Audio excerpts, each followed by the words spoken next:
Hey, what's up guys? Welcome back to another niche focus video, and I just really quick want to talk about my favorite thing from WWDC today, which by the way was one of the best worldwide developers conference that I've seen in a number of years. There was so much to be talked about. All of us content creators, I'm sure, are super excited because really I could make 30 videos just on all the different announcements today. But I want to talk about what excited me the most, and of course that is the iMac. My dog just kills the punchline. Just the iMac Pro.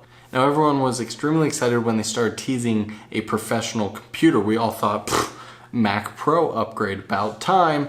But then they're like, iMac Pro? And we're all like, what? So basically it looks like an iMac. It kind of looked a little bit thicker, and to be honest I probably could go through the dimensions, but it's relatively the same design. If anything, it's just a little fatter in the back, but it's still the sleek design that you would see viewing from your computer. They use the same 5K display that the current generation iMacs have, but what's inside is just completely, there's no other way to say it. It's batshit cray. So let's go down the list of computer components, and then I want to compare it to PCs and markets and VR and the current Mac Pro and everything else. So for CPUs, you get a choice between an 8-core, 10-core, or a freaking 18-core processor. Right off the bat, you get 32 gigs of RAM, but it's expandable to 64 and even 128 gigs. And by the way, this is what's the speed? 2666 DDR4 ECC memory. So not only is the speed much faster, the Mac Pro uses 1866 megahertz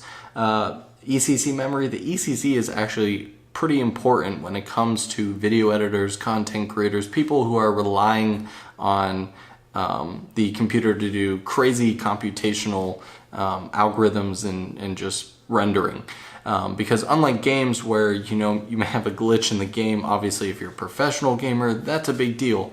But most of the time you see a glitch or you see a dropped frame, it's not a big deal. But for rendering out 3D animation or a long movie, that can totally kill your project. So ECC, which stands for error correcting, code. So basically what that means is it's like an extra added layer during rendering. It kind of looks ahead of itself for any sort of errors or bugs that could lead to dropped frames or to miscalculations that cause a render to fail, and kind of looks out for you. So it's very expensive, but very good RAM to have for a workstation class computer. Continuing down the list, you have at least a 1 terabyte SSD, and I'm guessing this is just like the Mac Pro where they use M.2 SSDs, which of course are the fastest, and they even said this SSD is, I believe, up to like 50% faster, or about 3 gigabytes per second, 3 gigabytes per second read and write. Of course, you don't actually see that amount of speed because of bottlenecks throughout the rest of the system, but it's capable of that, which is just awesome. And you can have up to 4 terabytes of that, which is insanity. So for graphics power, half the people were happy, half the people were sad, because obviously a lot of people like NVIDIA, but they stuck to AMD Radeon series. And for the base one, you get the 56 graphics processor, the Vega, which has 8 gigs of discrete graphics, which is awesome. But you can actually upgrade to the 64 series, which has up to 16 gigs of discrete graphics. This is essentially an iMac. And the big thing to talk about here is the fact that, again, this is all workstation grade stuff.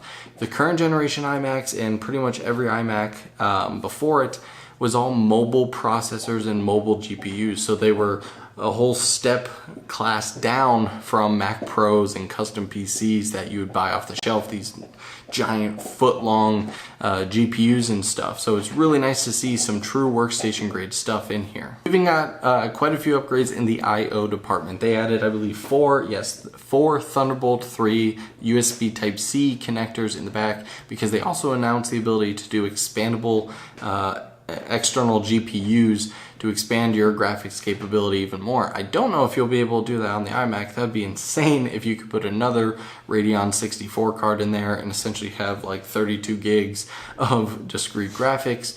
But definitely they talked about being able to hook up another external 5K display, as well as like a full-on RAID system, because I believe this has 2 Thunderbolt 3 controllers, 2 of those. So that way you don't run into bottlenecking and speed slowing down depending on how many Thunderbolt 3 peripherals you have plugged in. The Ethernet port also got upgraded to 10 gigabit Ethernet. So to a lot of people this may not matter, especially if you're kind of a content creator doing everything by yourself. But if you're Linus Tech Tips or you know, a full-on video production company, you know how important 10 gig cables are to editing off of servers, and not having any sort of lag time or really bad latency when you're working in, you know, things like Premiere or After Effects or really any other program. And yeah, of course, the biggest thing, well, not the biggest thing, but one of the coolest things about this computer is the fact that it is, they didn't necessarily call it space gray. Oh, no, they do. It's literally called space gray.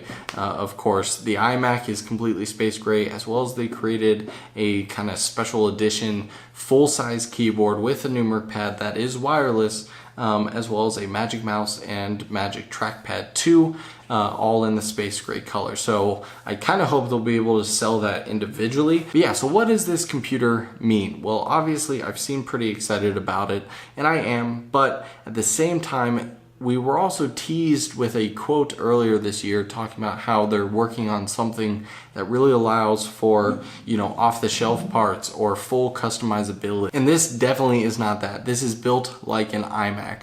So unless you have extra iMac adhesive laying around and giant suction cups to take off the screen, my guess is you're not really going to be upgrading anything more than maybe the RAM.